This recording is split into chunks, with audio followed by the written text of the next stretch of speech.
topic of today's lecture is number synthesis. During this stage of kinematic synthesis called number synthesis, we determine the type and number of different types of links and the number of simple pairs like revolute or prismatic pairs that are needed to yield a single degree of freedom planar linkage.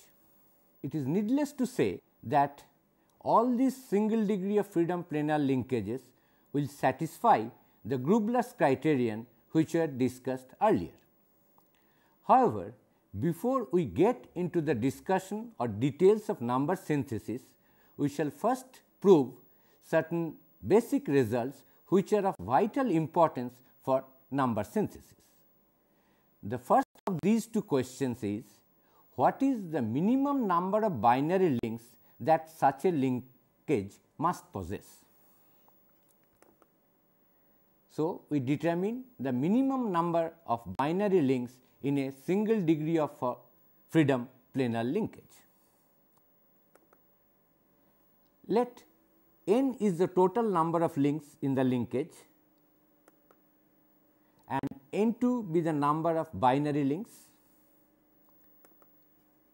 n3 be the number of ternary links, similarly n4 be the number of quaternary links, and so on. Thus, we have the total number of links n is equal to n2 plus n3 plus n4 up to ni, where I denotes the highest order link that is present in this linkage. So, our first task is to determine the minimum value of n2. Towards this goal, let us consider this figure. In this figure, we see there is one link which is connected to two other links through the revolute pairs here and here. Now, to note that at each of these revolute pairs we have two elements, say 1 minus, which is the spin which goes into the hole which is denoted by 1 plus. So, this 1 plus and 1 minus we shall call elements. Thus, at each revolute pair we have two elements. Similarly, the two elements at these revolute pairs are this 2 plus and 2 minus. In this way, if we count the total number of elements, that I can write E should be equal to twice the number of joints or pairs j, that is E is equal to 2j. We can also count this number of elements from these links. This is a binary link which has two elements because it is connected to two other links through revolute pairs. Similarly, a ternary link will have 3 elements because it will connected to 3 other links, and a quaternary link will have 4 such elements. So, if we count the total number of elements from the viewpoint of links, then I can write E should be equal to 2 n2, where n2 is the number of binary links, plus 3 n3, where n3 is the number of ternary links, plus 4 n4, where n4 is the number of quaternary links, and so on, and I ni, where ni is the number of ith order link.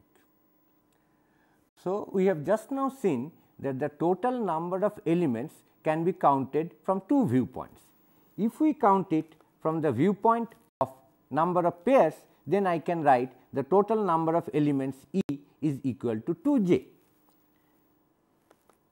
But if we count the number of elements from the viewpoint of different links or having different orders, then we can write that the total number of elements E is equal to 2 n2 plus 3 n3 plus 4 n4 plus I ni. Now, we can equate these two number of elements counted from the viewpoints of the kinematic pairs and from the viewpoint of different order links. We can write 2j is equal to 2 n2 plus 3 n3 plus 4n4 plus I. As already told that all these linkages must satisfy the Grubler's criterion, which is 2j minus 3n plus 4 equal to 0, where j denotes the number of kinematic pairs and n denotes the number of total links. Now, substituting E equal to 2j, which we have just now seen to be given by 2n2 plus 3n3 plus 4n4 up to I, minus we replace this n by the number of counts of different links, which is n2 plus n3 plus n4 up to ni.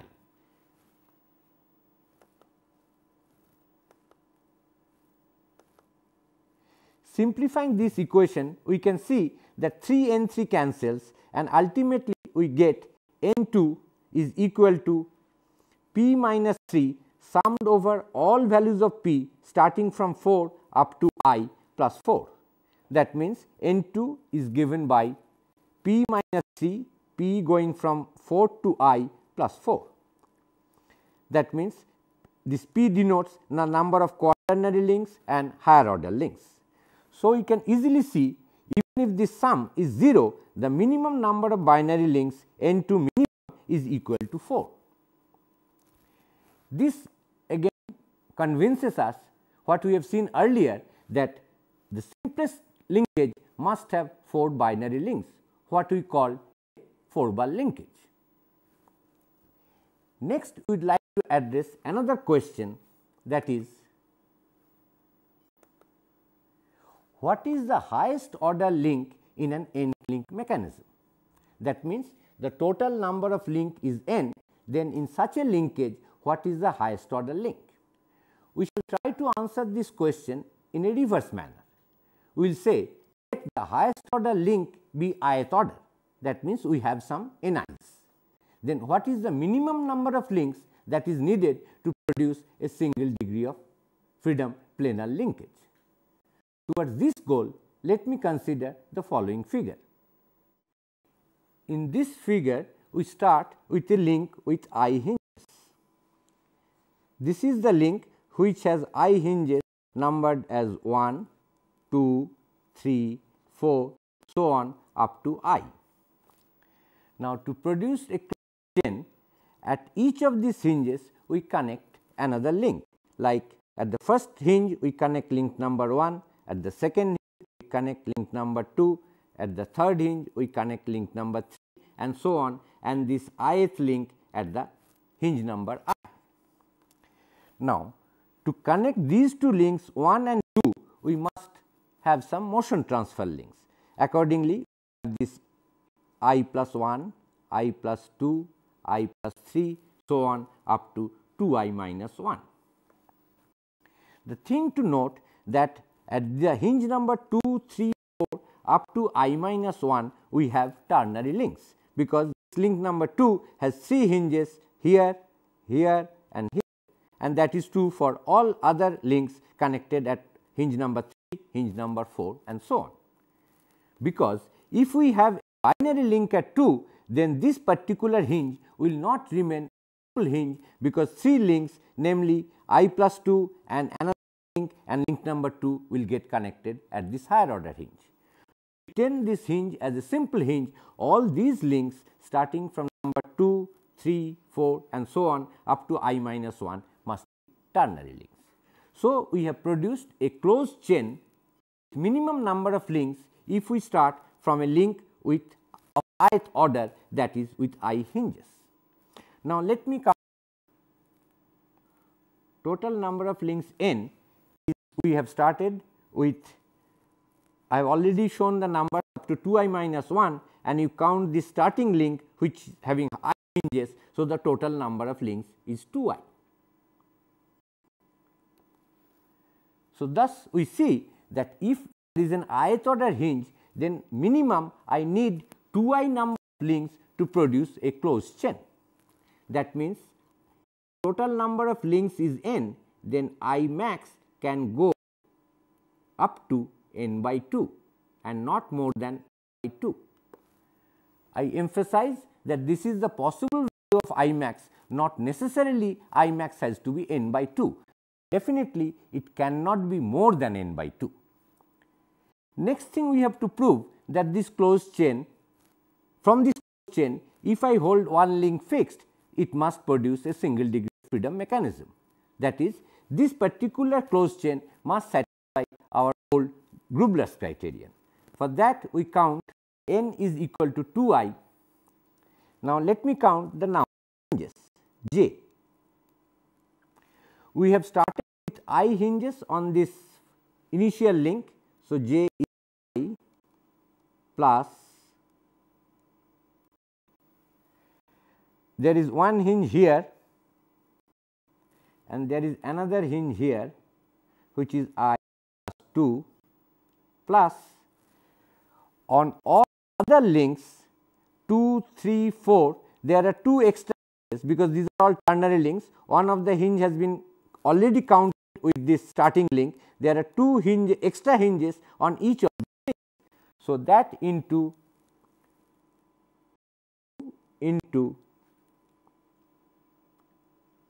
I, how many such linkages? How many such links? We have started from 2 to I minus 1, that is 2 into I minus 3.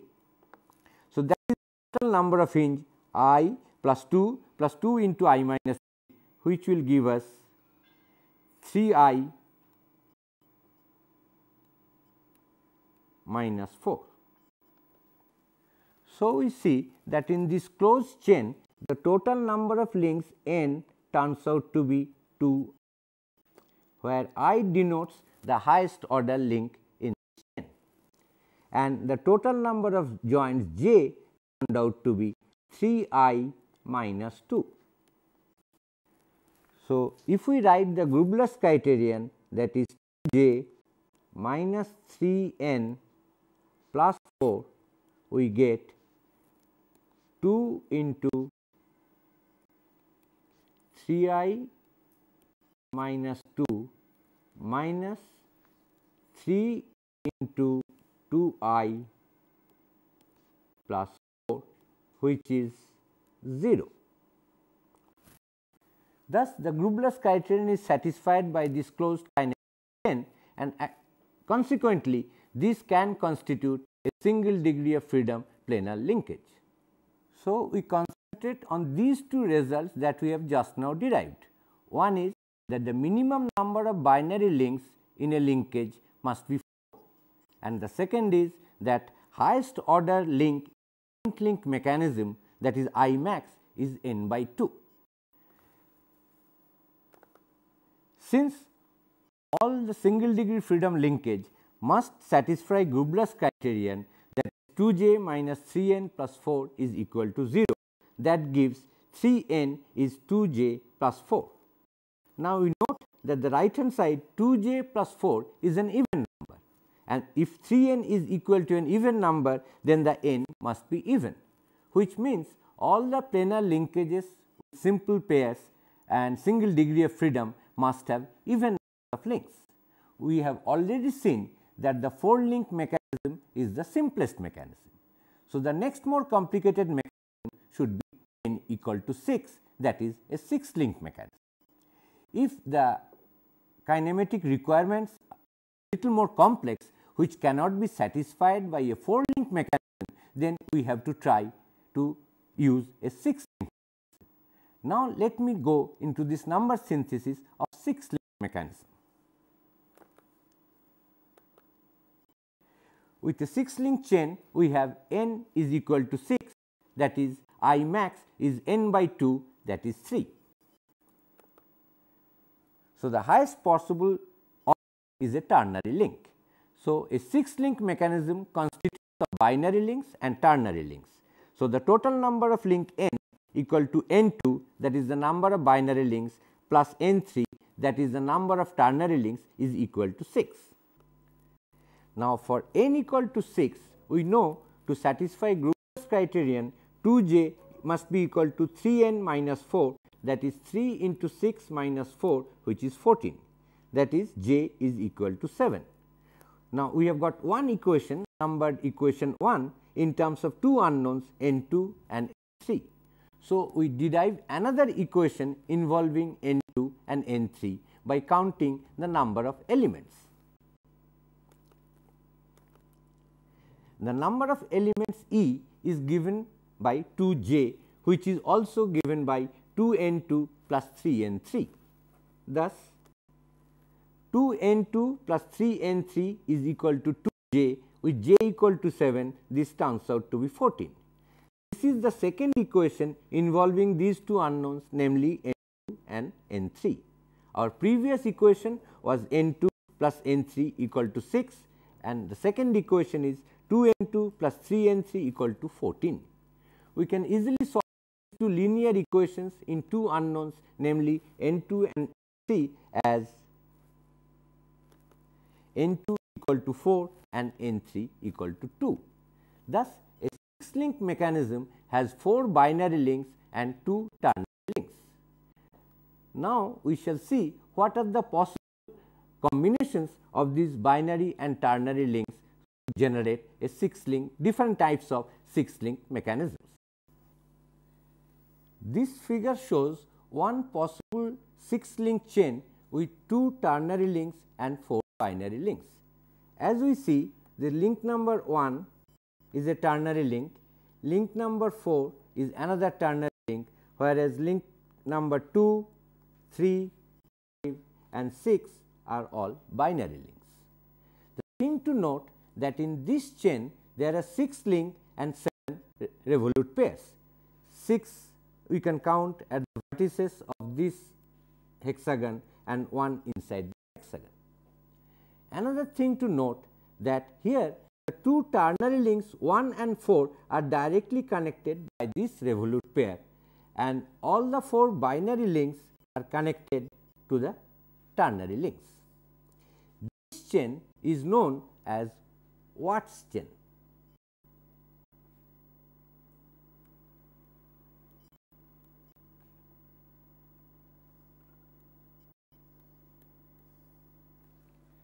So, in a Watt's chain, 2 ternary links are directly connected to each other. From this, in this Watt chain, we can see that the 2 ternary links, that is number 1 and 4, are equivalent, in the sense both of them are connected to a ternary link at one kinematic pair and two binary at the other 2 revolute pairs. Like 4 is connected to link number 4 by a revolute pair, 5 is a binary link, 4 is connected to another binary link 3 at this revolute pair, and is connected to the ternary link 1 at this revolute pair. Exactly the same thing happens for link number 1. It is connected to ternary link 6 this revolute pair, and to binary link 2 to this revolute pair, and to ternary link 4 by this revolute pair. Thus, topologically there is no difference between link number 1 and 4. The same is true for all binary links, namely 2, 3, 5 and 6, each one of which is connected to a ternary link at one end and to a binary link at the other.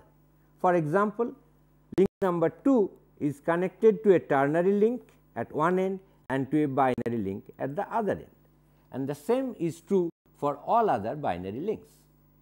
Thus, there are 2 types of links, ternary links and binary links, but both the ternary links are equivalent and both the binary links, not both, all the 4 binary links are also equivalent. So, from a Watt's chain, by kinematic inversion, that is depending on which link we hold fixed, we can get 2 different types of Watt's mechanism. One type of Watt's mechanism we can get by holding a binary link fixed, does not matter which one, 2, 3 or 5 and 6, because all of them are equivalent. And the second type of Watt's mechanism we can get by holding one of the binary links, that is either 1 or 4 as fixed. We will now show a model of a 6-link Watt's mechanism, where we will find that one of the binary link is held fixed. As an example of Watt's mechanism with a binary link fixed, let us go back to our old example of this parallel jaw plier. We hold this lower jaw, that is this blue link, fixed. This is a binary link because it has 2 revolute pairs. Now, let us note that this binary link is connected to another binary link at this revolute pair and to this ternary link at this revolute pair. This lower handle is a ternary link because it has 3 revolute pairs, and this small link is another ternary link which has 3 revolute pairs, and these 2 ternary links are directly connected. So, it is one type of Watt's chain where we know 2 ternary links must be directly connected. Now, if we hold this lower jaw fixed, then we are holding this binary link fixed. We should also note that this is a binary link, this upper jaw is a binary link, and this yellow link is another binary link. This binary link is connecting this ternary link and this binary link. As a result of this, we get a Watt's mechanism from a Watt's chain. This is Watt mechanism of one kind. Later on, we will see Watt's mechanism of another kind where a ternary link will be held fixed. As an example of another type of possible Watt's mechanism, let us consider this figure. Here, as we see, we started from a Watt's chain which has 2 ternary links 1 and 4 and 4 binary links 2, 3, 5 and 6. Now, here it is the ternary link 1 which is held fixed, and this is known as Watt's walking beam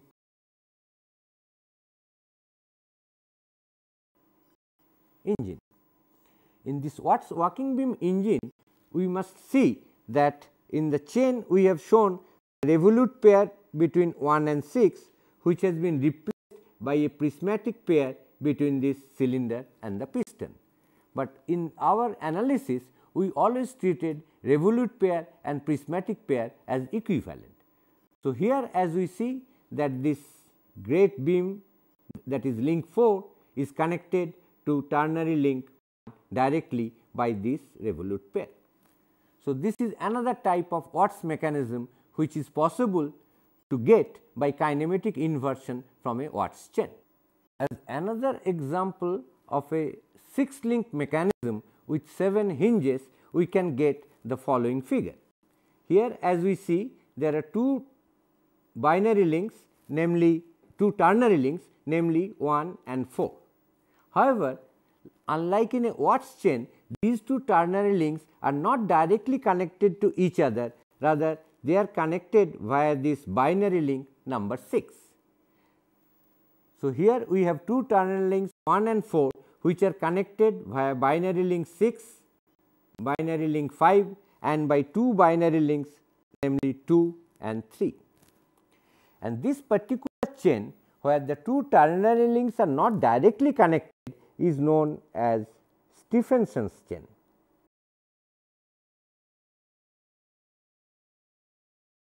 So, we see that in a Stephenson's chain, the 2 ternary links are not directly connected, but in a Stephenson's chains, the ternary links 1 and 4 are equivalent in a sense that both 1 and 4 are connected to 3 binary links at these 3 revolute pairs.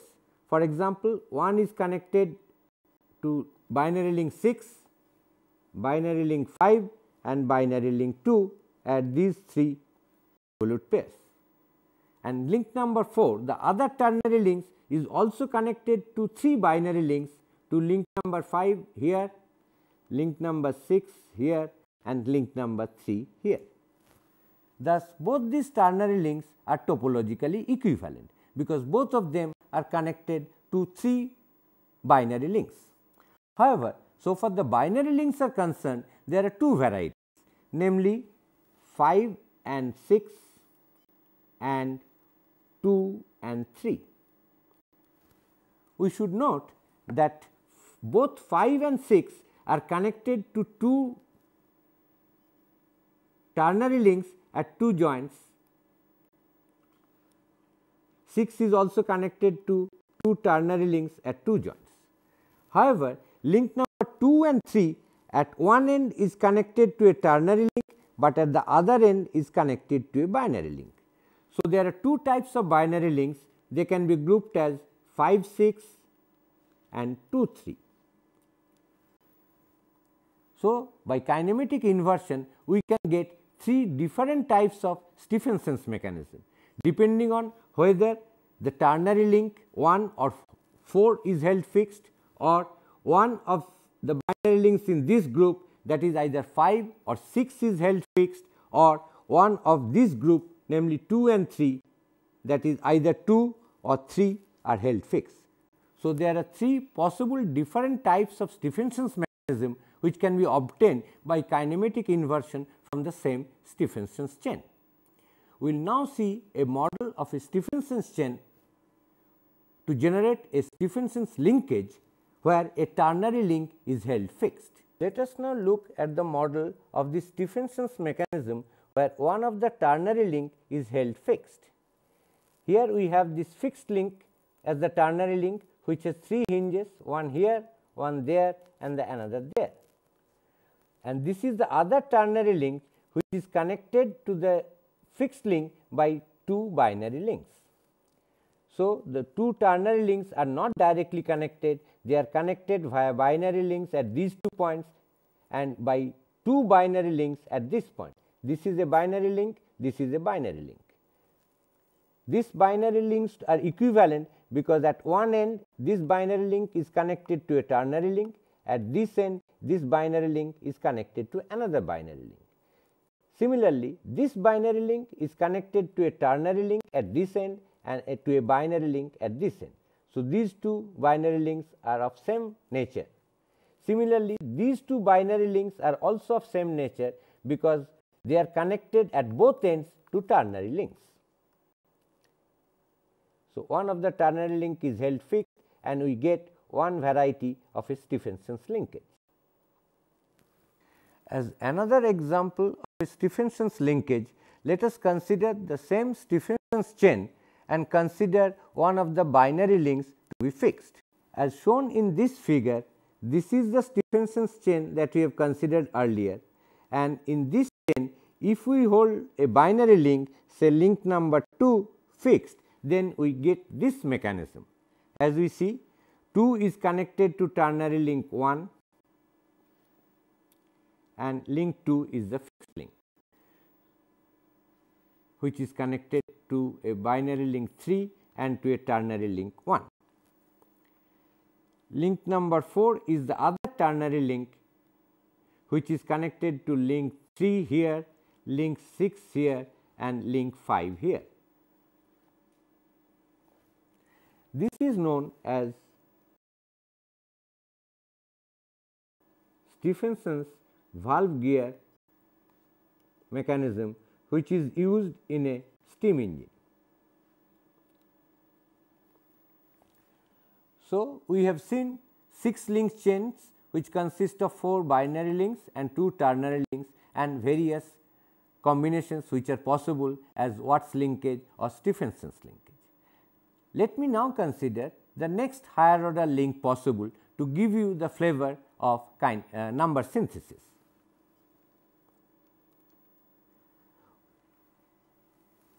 Obviously, the next more complicated mechanism we consider with n even is an 8 link mechanism, that is n equal to 8. Consequently, highest order link possible in an 8 link mechanism, that is I max, is equal to n by 2, that is 4.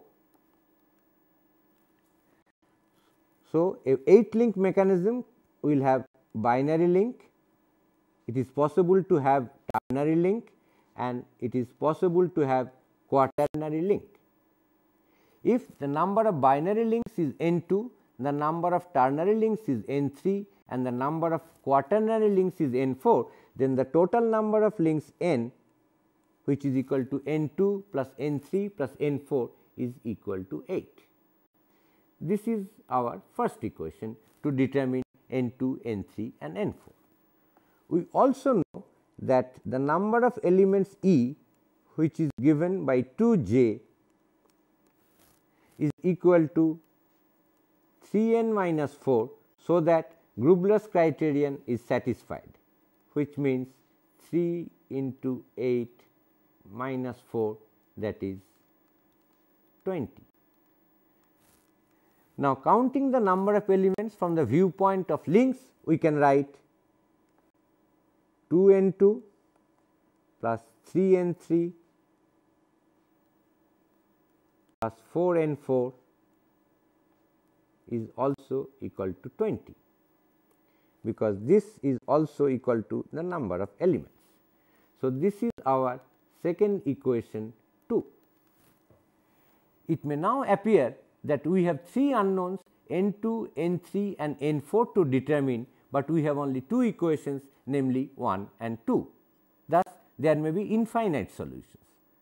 A little thought would convince us that is not the situation. We still have finite number of solutions, because we should remember all these numbers n2, n3, n4 are integers. Not only that, the minimum value of n2 is also 4.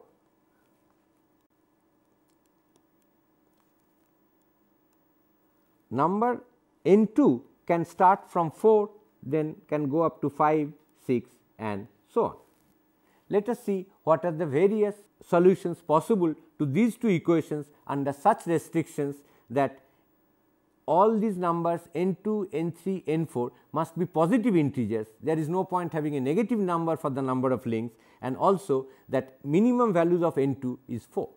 So, for an 8 link mechanism, we have got 2 equations, namely n2 plus n3 plus n4 is 8, and 2n2 plus 3n3 plus 4n4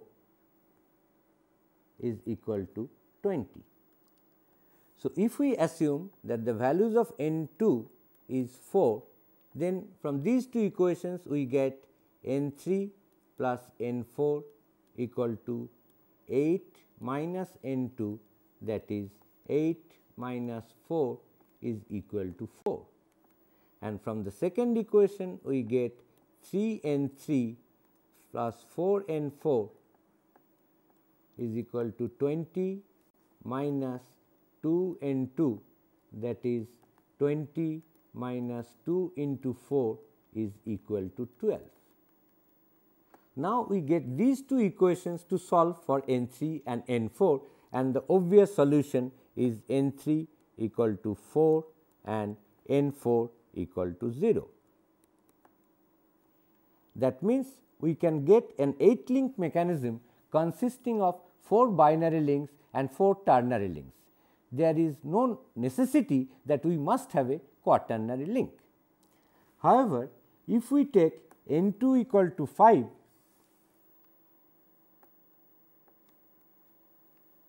then we get n3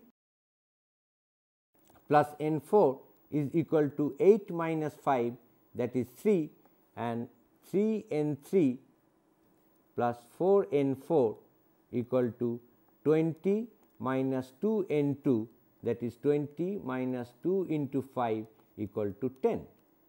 Solving these 2 equations, we get n3 equal to 2 and n4 equal to 1.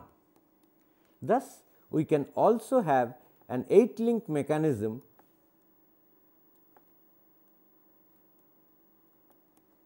with 5 binary links, 2 ternary links and 1 quaternary links. Similarly, if we take n2 equal to 6, one can easily find that we will get n3 equal to 0 and n4 equal to 2. That means, we can have an 8 link mechanism with 6 binary links and 2 quaternary links. Now, from these 3 different types of 8 link chains, by kinematic inversion, one can get a very large number of different mechanisms.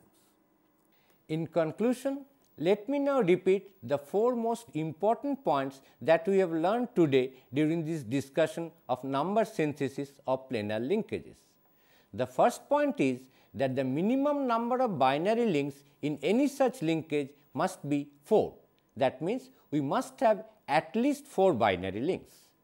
The second point is that the highest order link in an n-link mechanism is n by 2.